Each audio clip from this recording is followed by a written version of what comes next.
నమస్తే అండి. సో, మనం ఇప్పుడు నెక్స్ట్ ప్రోగ్రామ్‌కి వెళ్దాము. నెక్స్ట్ ప్రోగ్రామ్ కూడా స్ట్రింగ్స్ కాన్సెప్ట్‌లోనే.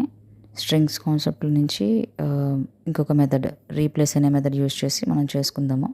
అంటే స్ట్రింగ్ రీప్లేస్ ఆల్ ఇట్లా యూజ్ చేసి మనం ఎలా రీప్లేస్ చేస్తామో మనకు కావాల్సిన స్ట్రింగ్‌ని అనేది చూద్దాము. అదే కాకుండా నెక్స్ట్ ప్రోగ్రామ్‌లోని కూడా మనం నెక్స్ట్ వీడియోలో ఏం డిస్కస్ చేసుకుందామో అవి కూడా చెప్దాము.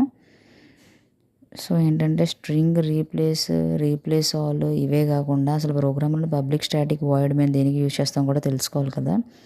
తెలుసుకుందాము నెక్స్ట్ వీడియోలోని. ఇప్పుడైతే ఈ వీడియోలో ఏంటంటే ఈ ప్రోగ్రామ్‌లో ఓన్లీ స్ట్రింగ్ రీప్లేస్ ఆల్ ఇవి కూడా డిస్కస్ చేద్దాము.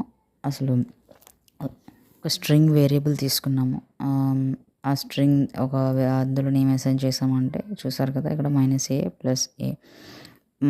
ప్లస్ ఇలా తీసుకుంటే అందులోని ఇక్కడ మళ్ళీ నెక్స్ట్ లైన్‌లోని ఆ ప్లస్‌ని @ మనం రీప్లేస్ చేద్దాం అనుకుంటున్నాము. అదే ఇక్కడ మనం ఇచ్చామన్నమాట.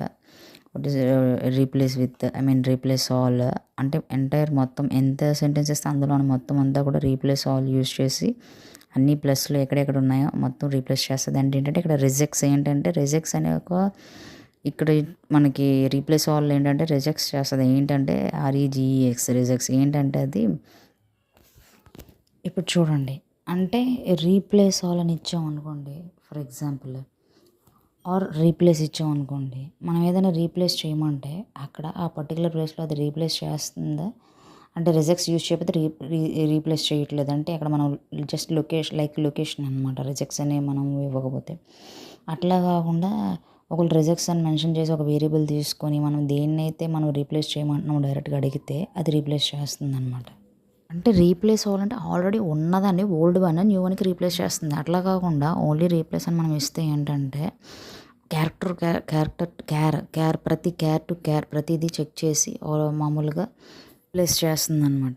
అంటే ఏంటి అక్కడ మమ్మల్ని ఎంత సెంటెన్స్ ఇచ్చినా అక్కడ వర్డ్ రిజెక్ట్స్ అనేవి యూజ్ చేసి ఎంత పెద్ద ఇచ్చినా అంటే వర్డే మనం రీప్లేస్ చేయగలుగుతున్నాం. ఇక్కడ ఏంటంటే ఒక్క స్ట్రింగ్లోని జస్ట్ మనం మామూలుగా ఇచ్చి క్యార్ రీప్లేస్ చేస్తుందన్నమాట. అర్థమైందని అనుకుంటున్నాను.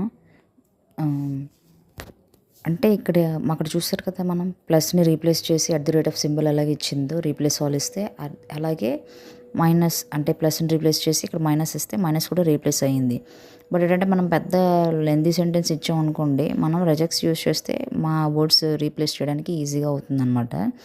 అట్లా కాకుండా క్యార్ అంటే మనం మామూలుగా క్యార్ ఇప్పుడు ఇచ్చాం కదా ఇందాక స్ట్రింగ్లో మొత్తం అంతా ఒక స్ట్రింగ్లోని అలా ఇస్తే క్యార్ తీసుకుంటే అది ఎలా రీప్లేస్ చేస్తుంది అంటే replaces all occurrences of old with new one అనమాట. రెండు సేమే, బట్ చిన్న డిఫరెన్స్ ఉంటుందంటే ఇక్కడ ఏంటంటే రిజెక్ట్స్ యూజ్ చేస్తాం, ఇక్కడ యూజ్ చేయమన్నమాట. దానివల్ల కొంచెం కాంప్లెక్సిటీ తగ్గుతుంది, టైం సేవ్ అవుతుంది. అండ్ దీనిలాగే మనం రీప్లేస్ సెకండ్ అంటే ఎక్కడ మనం రీప్లేస్ చేయాలనుకుంటున్నామో దానికి రీప్లేస్ ఫస్ట్ అని యూజ్ చేసి కూడా మనం రీప్లేస్ చేసుకోవచ్చు అనమాట. రీప్లేస్ ఫస్ట్, రీప్లేస్ సెకండ్ అట్లా ఎలాగైనా సరే యూజ్ చేసుకోవచ్చు. అండ్ ట్రిమ్ మెథడ్స్ ఉంటాయి, అవి కూడా యూజ్ చేసుకోవచ్చు. సో ఇంకేమైనా డౌట్స్ ఉంటే కామెంట్ చేయండి. ఇంకా స్ట్రింగ్స్లో ఏమైనా టాపిక్స్ కానీ కవర్ చేయాలనుకుంటే ఆల్మోస్ట్ నాకు తెలిసి అన్నీ కవర్ చేశాను, ఒక 2-3 టాపిక్స్ తప్పితే. సో నెక్స్ట్ వచ్చేసి పబ్లిక్ స్టాటిక్ వాయిడ్ మెయిన్ అంటే మనం డిస్కస్ చేసుకుందాం. ఓన్లీ ప్రోగ్రామ్స్ వస్తే సరిపోదు కదా. So thank you.